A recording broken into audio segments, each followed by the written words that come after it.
Hello అండి, welcome back to my channel. Deepavali అయితే వచ్చేస్తుంది కదా. దీపావళి రేపే అనమాట.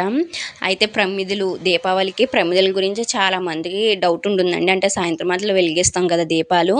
ఇప్పుడైతే రెడీమేడ్ దీపాలు రకరకాల మోడల్స్ వచ్చేసినాయి. కాస్ట్లు కూడా చాలా ఎక్కువ ఉంటున్నాయి. కానీ ఎన్ని రకాల దీపాలు వచ్చినా సరే మనం చక్కగా మట్టి ప్రమిదలో నూనె వేసుకుని పెట్టుకున్న దీపమే దీపావళి యొక్క అందాన్ని అయితే తీసుకొస్తుందండి. కాబట్టి ఖచ్చితంగా మీరు ఎన్ని మోడల్స్ పెట్టినా మట్టి దీపాలు మట్టికి పెట్టడం మర్చిపోవద్దు. ఈ మట్టి దీపాలు పెట్టినప్పుడు ఏంటంటే చాలామందికి డౌట్ ఉంటుంది. ఏంటంటే పాత పాత ప్రమిదలు మనం వాడొచ్చా, లేకపోతే మళ్ళీ మనం కొత్త ప్రమిదలు తెప్పించుకోవాలని డౌట్ ఉంటుంది.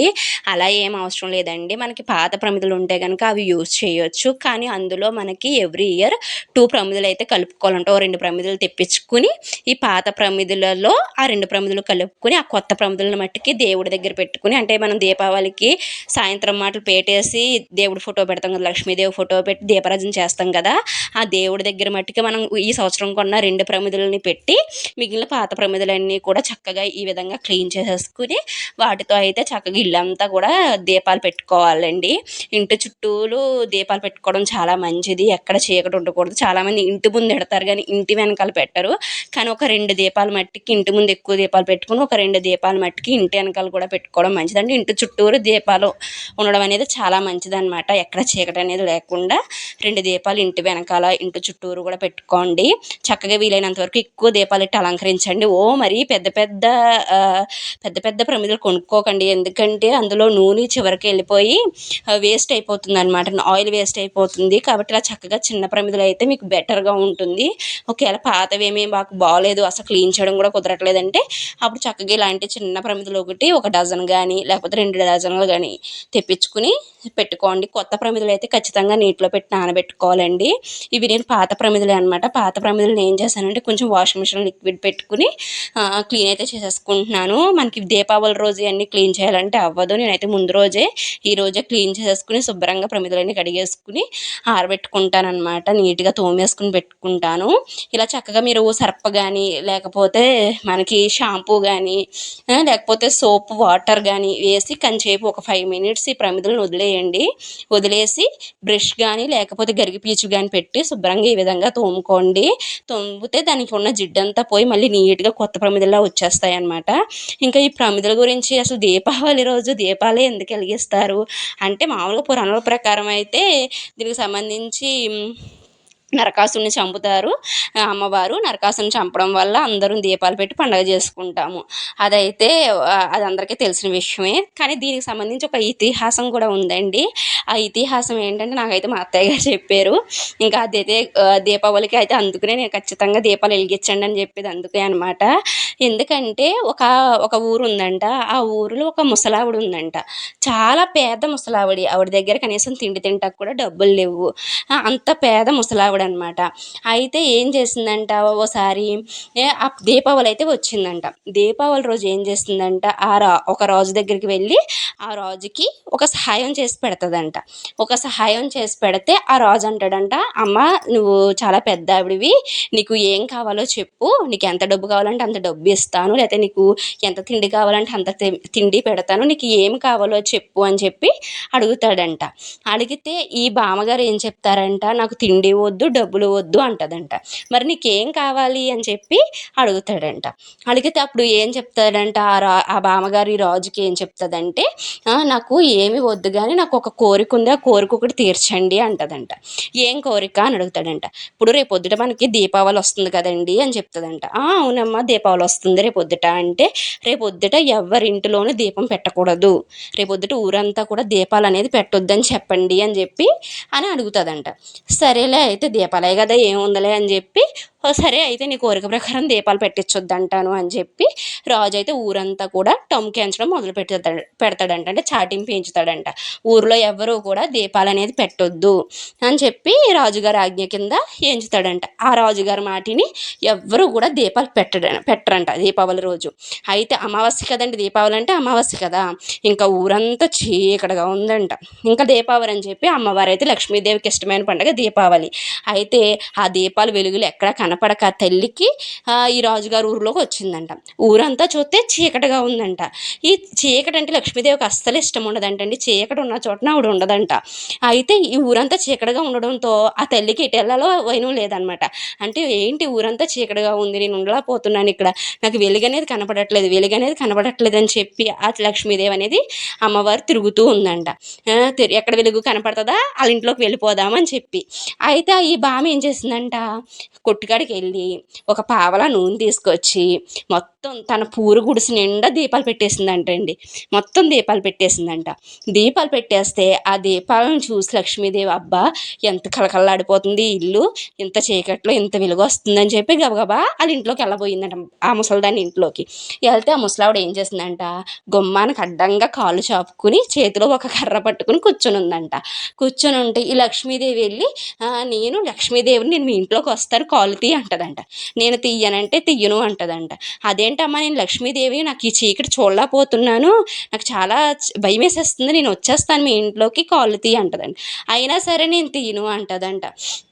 అయితే మరి ఇంక నీకు ఏం కావాలి, నీకు ఏ వరం కావాలో చెప్పు, నేను తీస్తాను కాలు అని చెప్పి అని అడుగుతా, తీయి కాలు అని చెప్పి లక్ష్మీదేవి అడుగుతుందంట. అప్పుడు లక్ష్మీదేవి అమ్మవారు అంటారు, అదే ఆ బామ్మగారు అంటారంట, మీరు చంచల స్వభావం కల కదా లక్ష్మీదేవి, నువ్వు ఎక్కడా ఉండవు, నీకు చంచల స్వభావము, ఒక చోట ఉండకుండా మొత్తం తిరుగుతూనే ఉంటావు, ఒక చోటన ఒకళ్ళ దగ్గర ఉంటావు, ఒక చోటన ఒకళ్ళ దగ్గర ఉంటావు కదా, అలా కాకుండా నువ్వు మా ఇంట్లోనే స్థిరంగా ఉండాలి, స్థిర నివాసమై ఉండాలి అని చెప్పి కోరుకుంటుందంట. అమ్మవారి కోత ఆలోచించి మరి ఇంకేం చేస్తుంది పాపం, మొత్తం ఊరంతా చీకటిగానే ఉంది, ఇంకేం చేస్తుంది సరే అని చెప్పి అన్నదంట. అనగానే ఆ బామ్మగారు కాలు తీస్తే లక్ష్మీదేవి వాళ్ళ ఇంట్లోకి వెళ్ళిందంట. తెల్లవారేసరికి అది ఆ గురుసు కాస్త పెద్ద బంగ్లా అయిపోయిందంట.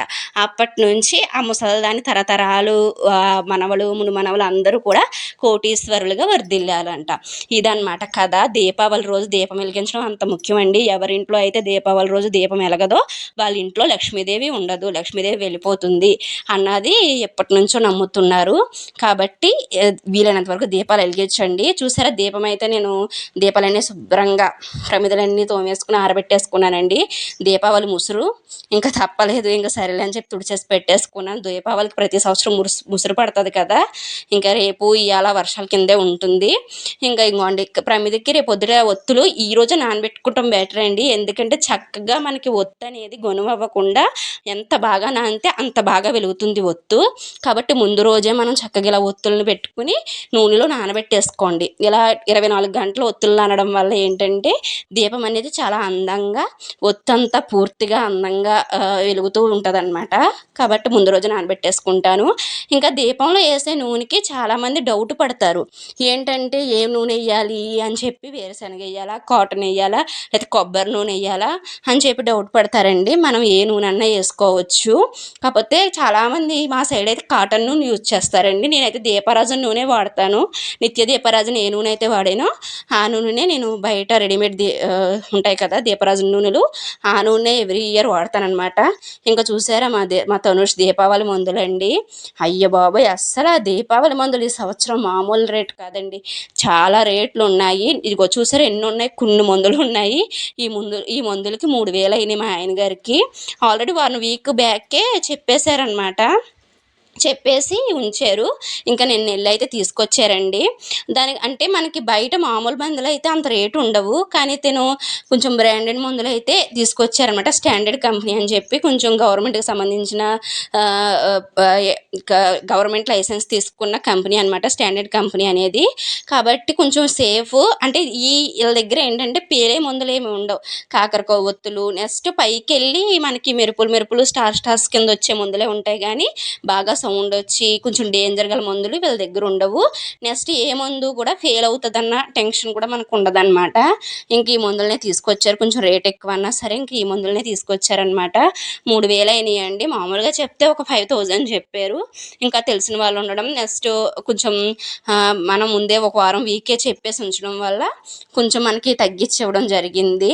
ఇంక ఈ మందులు నాకైతే దీపావళి రోజు అస్సలు మందులు కావాల్సినండి.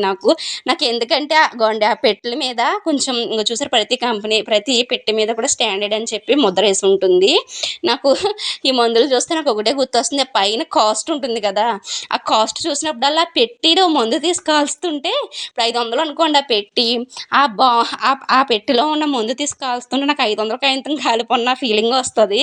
అందుకే ఇప్పుడే కదండి, చిన్నప్పటి నుంచి ఎప్పుడు కూడా నేను దీపావళికి మందులు కాల్చలేదు. చిన్నప్పటి నుంచి ఇప్పటి వరకు కూడా మా అక్క మా తమ్ముడు కాల్చేవారు చిన్నప్పుడు. నేనైతే అలా కాలుస్తుంటే ఎందుకు అలా కాలుస్తున్నారు, డబ్బులు వేస్ట్ అని చెప్పి అనేదాన్ని. ఇప్పుడు పెళ్ళి అయ్యాక కూడా అంతే, మా ఆయన మా పిల్లడు కాల్చుకుంటే ఎందుకురా బాబు డబ్బులు వేస్ట్ అంటాను. కానీ పిల్లలు ఉన్నప్పుడు తప్పదు కదండి, నీ మన మన కోరికలు వాళ్ళ మీద రుద్దకూడదు కదా, వాళ్ళకి ఇష్టం వచ్చినట్టు వాళ్ళని పెంచాలి. ఇంకా సరేలే అని చెప్పి ఇంకా తెప్పించేశారు. 3000 అయినాయండి మందులకి. నిజంగా బాబాయ్ 3000 అనిపిస్తుంది నాకైతేను. ఇంకా వచ్చే సంవత్సరం పై సంవత్సరం ఇంకా అలా అలా పెరిగిపోతూనే ఉంటున్నాయి దీపావళి మందుల రేట్లు అయితేను.